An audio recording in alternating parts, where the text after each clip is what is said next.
What's up Europe? Che novità in Europa? passa Radio Europa? 9 l'Europe. What's up Europe?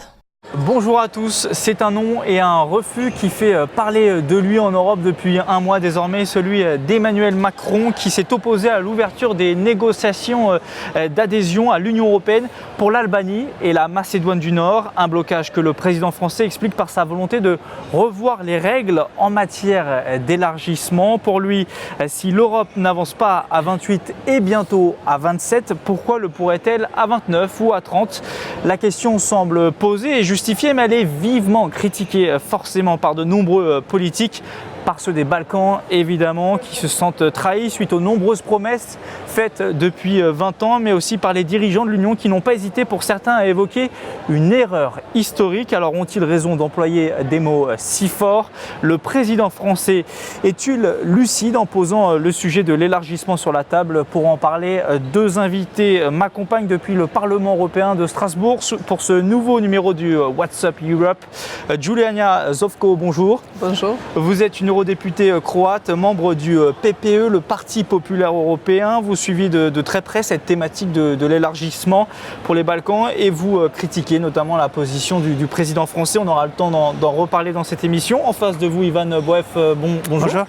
Vous êtes enseignant, vous, à l'Université de Strasbourg. Vous êtes notamment responsable de la formation droit des minorités. Et vous connaissez aussi très bien ce sujet de l'élargissement. Merci à vous d'avoir accepté cette invitation pour discuter de ce sujet dont on ne parle pas assez souvent finalement. Juliana Zovko, est-ce que vous pensez, vous aussi, comme cela a été dit parfois, que le président français a commis une erreur historique en opposant son refus, alors en sachant aussi que la France n'était pas seule, même si c'est Emmanuel Macron qui a porté le sujet, il y avait aussi le Danemark et les Pays-Bas qui s'y opposaient, mais est-ce que vous parleriez vous aussi d'une erreur historique? Oui, je parle d'une erreur historique parce qu'on peut marquer l'histoire. Et moi, je me rappelle de l'ancien président Chirac qui a fait l'histoire avec le sujet de l'élargissement quand il a participé au sommet de Sarajevo et il a fait une fondation, il a marqué le sommet de Zagreb, que la Croatie va célébrer les 20 années du sommet de Zagreb, où tous les pays de sud-est d'Europe ont obtenu la même chance, la même opportunité d'adhérer. Maintenant, la Croatie est un pays fort, un pays qui s'occupe de la paix et stabilité de l'Union européenne parce que la Croatie protège les frontières de l'Europe du Sud-Est et on va faire de ce sujet un sujet primaire de notre présidence parce que sans la protection des frontières, on ne peut pas garantir la stabilité des citoyens européens. Et l'élargissement, c'est la question pas seulement d'une volonté politique, c'est une question de sécurité des citoyens européens. Ivan Boeuf, votre avis à vous, est-ce que c'est une erreur historique selon vous ou finalement le président français dit juste aussi en disant qu'il faut revoir les règles en matière d'élargissement parce qu'elles ne marchent pas assez aujourd'hui? Je nuancerai un petit peu. Bon, erreur pour moi, oui, moi je le regrette, mais je pense que ce n'est pas aussi historique que cela finalement. Bon, il n'y a pas de nom définitif. C'est juste reporté dans le temps et d'ailleurs la Croatie va jouer un rôle assez important puisqu'elle va assumer la présidence du Conseil de l'Union européenne au premier semestre de l'année prochaine et c'est à ce moment-là que va se tenir la conférence de Zagreb. Normalement, le Conseil européen au sein duquel Emmanuel Macron et d'autres pays se sont opposés à l'élargissement, ils sont engagés donc de prendre une décision sur l'élargissement avant cette conférence de Zagreb. Donc, pourquoi pas? Ça peut changer d'ici là, selon vous? L'avis du président français peut changer? Ça peut changer. Et je pense qu'il n'est peut-être pas inutile de préciser certaines règles. Bon, je parle sur le plan purement juridique.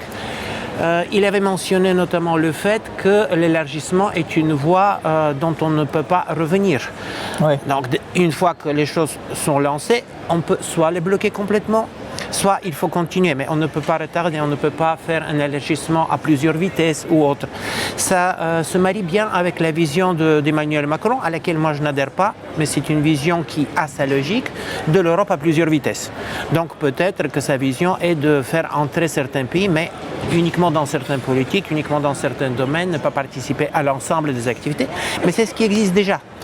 D'ailleurs, au titre des dérogations pour la Bulgarie, pour la Roumanie, pour la Croatie, en ce qui concerne l'espace Schengen et autres. Est-ce que selon vous, le président français regarde aussi ce qui peut se passer parfois en Pologne, en Roumanie, en Hongrie, avec des régimes qui ne respectent pas toujours l'état de droit comme on a l'habitude de l'imaginer en Europe, et il se dit c'est peut-être dû à un élargissement trop rapide ou mal fait dans les années 2000 et que du coup il faut regarder ce qui se passe concrètement dans ces pays. Est-ce que par exemple en Albanie, en Macédoine du Nord, vous savez vous s'il y a des problèmes sur la liberté de la presse, sur l'indépendance de la justice, ou alors ce sont des pays qui sont sur ces points-là tout à fait bien?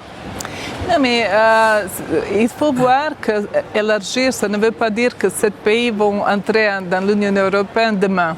Ça c'est prend un processus du temps. à très long terme, Oui. Ça prend quoi, 10-15 ans? Oui, oui. Et dans 10-15 ans, la réforme et le processus transformatif qui laisse la place aux nouvelles forces dans ces pays bénéficie. Il va changer l'atmosphère dans ces pays. Et je pense jusqu'à maintenant, les deux pays, ils ont fait un effort. La Macédoine a changé, de nom. Elle a changé de nom par rapport à cette histoire avec la Grèce historique. Est-ce que vous pouvez imaginer un pays, un peuple changer son nom? Quelle volonté ils ont fait? Et le peuple a fait sacrifice de son nom, de son histoire et de tous pour dire qu'ils appartiennent plus à l'Union européenne qu'à d'autres unions qui se présentent devant eux. Nous avons devant nous la grande force de Russie, de Chine, de pays du Golfe, de Turquie, toutes ces sirènes qui offrent les choses. C'est-à-dire que ces pays-là, par exemple, si on ne leur offre pas la vision ou l'opportunité de l'élargissement, pourraient se tourner vers d'autres puissances qui se montreraient. C'est le risque aujourd'hui concrètement. Absolument. C'est déjà en route? C'est déjà en route, ils sont déjà présents là-bas. Et qu'est-ce qu'on va faire, qu'est-ce qu'on va dire pour nous? La sécurité d'un pays se défend 60 km devant la frontière, mais la sécurité de l'Union européenne se défend avec l'élargissement. Et si on n'a pas cette vision, on ne peut pas faire la politique. Parce qu'il faut faire, l'Union européenne déjà finance dans l'aide, dans le développement, 40% dans les Nations Unies. En Afrique, nous sommes le contributeur qui paye le plus. Mais quelle est la stabilité qu'on exporte? Quelle est la stabilité qu'on exporte? C'est le seul moyen avec lequel nous pouvons exporter la stabilité et garantir notre stabilité, c'est la politique d'élargissement. Ça aide justement à stabiliser les pays, à réformer la justice, à avoir plus de démocratie, c'est ce que vous dites? Oui, et d'avoir un pays, d'avoir un paradis d'où ils viennent, tous ces gens qu'on accuse pour l'immigration. Oui, c'est un problème qui a été soulevé. Oui. Est-ce que ça peut être aussi un argument selon vous valable, ça, ce problème migratoire, puisque en France en 2018, la deuxième nationalité où il y a eu le plus de demandes d'asile, c'était l'Albanie. Il y avait 8260 à peu près Albanais qui ont demandé l'asile en France. Est-ce que c'est du coup ça peut expliquer le refus d'Emmanuel Macron? Est-ce que c'est un argument valable selon vous? J'ai lu les commentaires dans la presse. Il est vrai que la presse a assez lourdement insisté là-dessus. Pour moi, ce n'est pas un argument valable. Même si on se place dans la perspective d'une adhésion prochaine, même si on sait que ça va prendre du temps, plus vite l'adhésion de l'Albanie se fera, moins le pays sera propice à donner naissance à des immigrations massives.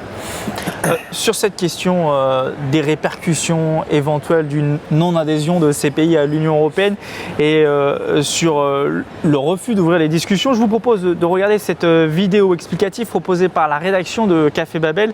C'est signé Léa Marchel et Morgane Linciferso.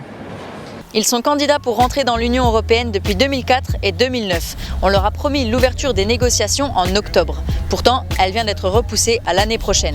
Après le report infini du Brexit, encore combien de temps pour faire rentrer l'Albanie et la Macédoine du Nord dans l'UE? Ouvrez les paris. Parmi les obstacles qui bloquaient l'élargissement de l'UE, le conflit entre la Grèce et la Macédoine sur le nom de cette dernière est maintenant résolu. On ne dira plus Macédoine, mais ancienne république yougoslave de Macédoine du Nord. C'est vous dire l'effort que le pays est prêt à faire pour compter parmi nous. La Commission européenne considère que les deux pays ont bien avancé dans les réformes à mettre en place et recommande d'ouvrir officiellement les négociations. Au moment de passer à l'étape suivante en octobre, le président français Macron dit non. Il est seul parmi les 27 à s'opposer à l'intégration de la Macédoine du Nord. Pour l'Albanie, il est rejoint par l'Espagne, le Danemark et les Pays-Bas. Le refus d'ouvrir les négociations serait une erreur historique selon l'ancien président de la Commission Jean-Claude Juncker. C'est une lourde erreur historique. De leur côté, les citoyens européens sont à 46% favorables à l'élargissement selon un eurobaromètre de juin 2019. Chez les pays candidats, le Premier ministre macédonien Zoran Zaev s'est déclaré déçu et furieux de voir l'adhésion repoussée. S'ils éteignent les lumières des étoiles de l'Union européenne, il fera vraiment nuit ici. Pour Edi Rama, Premier ministre albanais, c'est même une question de vie ou de mort. L'intégration permettrait à son pays de tourner la page sur un lourd passé, et il n'est pas le seul. 97% des Albanais pensent que faire partie de l'UE serait bénéfique pour leur pays. Dans tous les cas, si l'Union européenne ouvrait les négociations pour ces deux pays, la procédure serait encore très longue avant de les inscrire comme pays membres. Pour info, la Turquie est entrée en négociation en 2005. Depuis, elle n'est toujours pas membre, l'UE a même mis la procédure en pause l'année dernière. Alors, on pousse les murs ?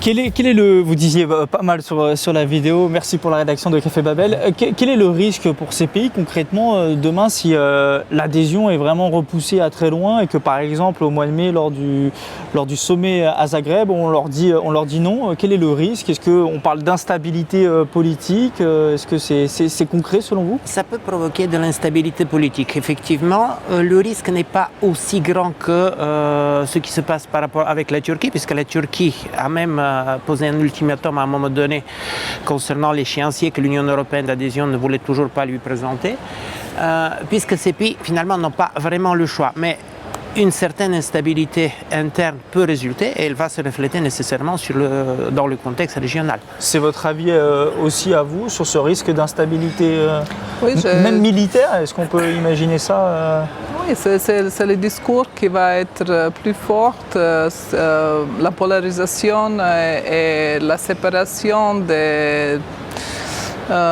gens, et je pense qu'il y aura un risque aussi d'une vision des idées de changer les frontières. Et nous savons très bien qu'est-ce qui peut se passer s'il n'y a pas la paix dans les Balkans. Si on permettait, je voudrais ajouter deux petites choses. La première,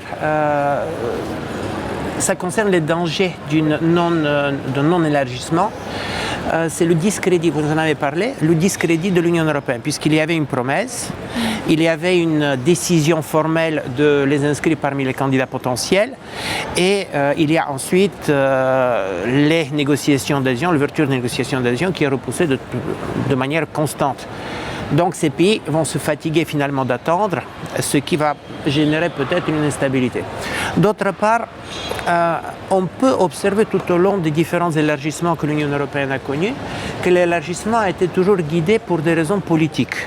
Et la première parmi ces raisons politiques, vous l'avez mentionné, c'est de garantir la stabilité, la démocratisation des États qui adhèrent à l'Union européenne. C'est ce qui s'est passé avec l'Espagne, le Portugal et la Grèce. C'est ce qui s'est passé avec la Bulgarie et la Roumanie.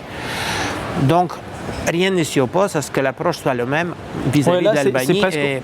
C'est presque un changement en fait de paradigme. On leur demande avant de rentrer de l'Union européenne d'être déjà démocratiquement parfait. C'est un changement de façon de faire. C'est toujours comme ça. Oui, mais c'est un peu bizarre parce que nous voyons maintenant combien d'efforts nous avons fait pour la négociation de Brexit, de backstop agreement avec l'Irlande du Nord, parce que Good Friday Agreement était dans le danger. C'est la paix et stabilité de Grande-Bretagne à cause qu'il quitte l'Union européenne. Et on peut imaginer la même chose avec l'Europe du Sud-Est, avec les Balkans. Parce qu'il faut qu'on se rappelle, dans les années 90, c'était à cause des millions de réfugiés, à cause de la guerre dans l'ancienne Yougoslavie, qui sont tous allés en Allemagne. en France à cause de la guerre. C'était l'Allemagne qui a fait cet effort de reconnaître Croatie, Slovénie et Bosnie-Herzégovine, qui avait eu le courage de faire un pas avant pour se protéger aussi de tous ces réfugiés, de toute cette instabilité qui est venue de l'ancienne Yougoslavie avec de tous ces réfugiés d'immigrés. Parce que la paix et la stabilité, ça joue un grand rôle. L'élargissement, c'est surtout la paix et la stabilité. On comprend bien les risques du coup de ne pas élargir. Précisons d'ailleurs qu'il y a d'autres élargissements d'autres adhésions qui sont en discussion. Alors on a parlé de la Turquie, ça fait 15 ans aujourd'hui que c'est gelé, personne n'imagine la Turquie rentrer dans l'Union européenne. Mais il y a aussi la Serbie et le Monténégro qui sont en discussion pour intégrer l'Union européenne. Et puis il y a des pays qu'on va dire qui sont négociations, oui. Et puis il y a des pays qui sont eux carrément en attente. C'est le Kosovo et la Bosnie-Herzégovine. Est-ce que dans cette région-là, on reste quand même optimiste malgré tout pour un jour intégrer l'Union européenne, ou alors aujourd'hui on n'y croit plus beaucoup? Ivan Boeuf. À mon avis, il y a un optimisme, et dans votre reportage, c'était assez clairement exprimé. Il y a une attente envers l'Union européenne, et ça s'est produit également par rapport aux élargissements précédents. Les pays qui veulent adhérer pour que l'Union européenne puisse, en quelque sorte, améliorer la situation, non seulement sur le plan économique, mais aussi sur le plan de l'état de droit, de la démocratie et du droit de l'homme. Qu'est-ce qu'on vous dit à vous qui avez peut-être des connexions politiques dans les Balkans, dans les pays dont j'ai parlé? Est-ce que les gens restent optimistes malgré tout? Oui, parce que les gens, ils ne croient qu'en Europe. Les gens sont européens. Notre président de la Commission qu'on a voté aujourd'hui, Ursula von der Leyen, avait dit clairement que cette région appartient à l'Europe. C'est la culture et les gens avec son manière de la vie, ils appartiennent en Europe, et la porte européenne reste ouverte, et nous allons travailler main à main avec la Commission, avec la présidente, de donner ce message. Un mot, je voudrais rapidement vous entendre sur peut-être le rapport à la Russie. On sait qu'Emmanuel Macron est pour une relance, on va dire, de la relation avec la Russie.